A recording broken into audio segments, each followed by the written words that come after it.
বাচ্চারা আসলে অনুকরণ প্রিয়। মা-বাবা যেটা করবে সন্তানরা সেটাই শিখবে। হ্যালো এভরিওয়ান, আসসালামু আলাইকুম। সবাই কেমন আছেন? আলহামদুলিল্লাহ আমরা ভালো আছি। এই যে সকাল, সকাল ছাদ বাগান চলে গেলাম আমার কচু শাকগুলো তুলতে।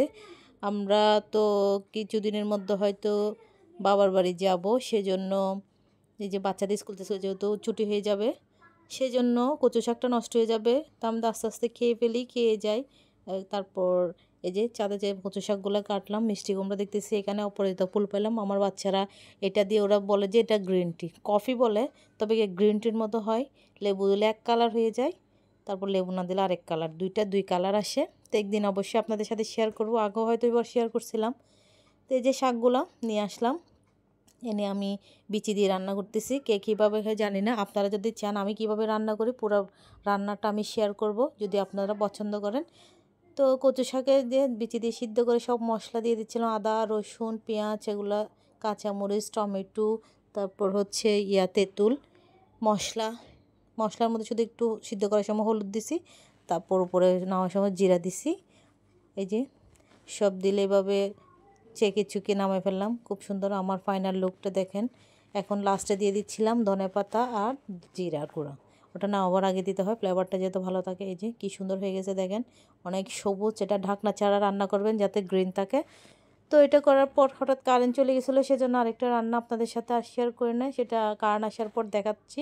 সেটা ছিল চিংড়ি মাছ দিয়ে, বড় বড় চিংড়ি মাছ দিয়ে হচ্ছে ফুলকপি। বাচ্চারা ফুলকপিটা শীত আসছে খুব পছন্দ করতেছে, আগে কখনো খেতে চাইতো না, অনেকভাবে খাওয়াইতাম ছোটো ছোটো করে সবজির মতো করে ডাল দিয়ে। এখন দেখতেছি ওরা ব্রকলি মনে করে এটা খাচ্ছে। ব্রকলিটা গ্রিন, এটা হচ্ছে সাদা। ওদেরকে এটা বুঝেছি, এটা মনে করে ওরা ব্রকলিটা খুব পছন্দ করে, কারণ ব্রকলিটা খুব ফেভারিট, টিভিতে কার্টুন টার্টুনে দেখায়। এরা মনে করে এটা ব্রকলি, তো সেজন্য ওটাই বুঝেছি ওদেরকে, সেজন্য খাওয়াইতে পারতেছি।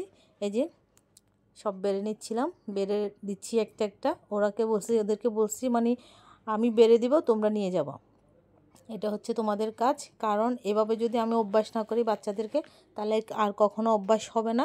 সেজন্য বলতেছে ওর বাবা তুমি শুরু করো, ওরাও চলবে এই ধারে। টেবিলে কেউ বসে খাবারের জন্য অপেক্ষা করবে না। তো এই যে সব নিয়ে যাচ্ছিল ওরা, এই যে নিয়ে খেতে করছিলাম। কচু শাকটা এত স্বাদ হয়েছিল, আমি তো পুরো ভাত কচু শাক দিয়ে গেছিলাম। আমার ছেলে থেকে রিভিউ নিচ্ছিলাম। তারপর আমার হাজব্যান্ড একটু কম খাইছে, কারণ ওর বাবার খুব অ্যালার্জির প্রবলেম হয়, মাঝে মাঝে চিংড়ি মাছও হয়, তো জন্য একটু কম খাওয়ার চেষ্টা করে। তারপরও খাইছে, যেহেতু গাছের শাক খুব স্বাদ হয়েছে এই জন্য। তো বলবেন আজকের ভিডিওটা কেমন হয়েছে, আর যদি কচু শাকের পুরো রেসিপি জানতে চান তাহলে অবশ্যই আপনাদের সাথে শেয়ার করব। তো আজকের ভিডিওতে এ পর্যন্ত। সবাই ভালো থাকবেন, সুস্থ থাকবেন, আর আমাদের জন্য দোয়া করবেন। আমার পেজটাকে ভালোবেসে আমাকে একটু সামনে এগিয়ে নিয়ে যাবেন। তো এই যে সবার শেষে বিদায় নিলাম আজকের মতো। আরেকটা ব্লগ দেখার জন্য আমন্ত্রণ রইল। আসসালামু আলাইকুম।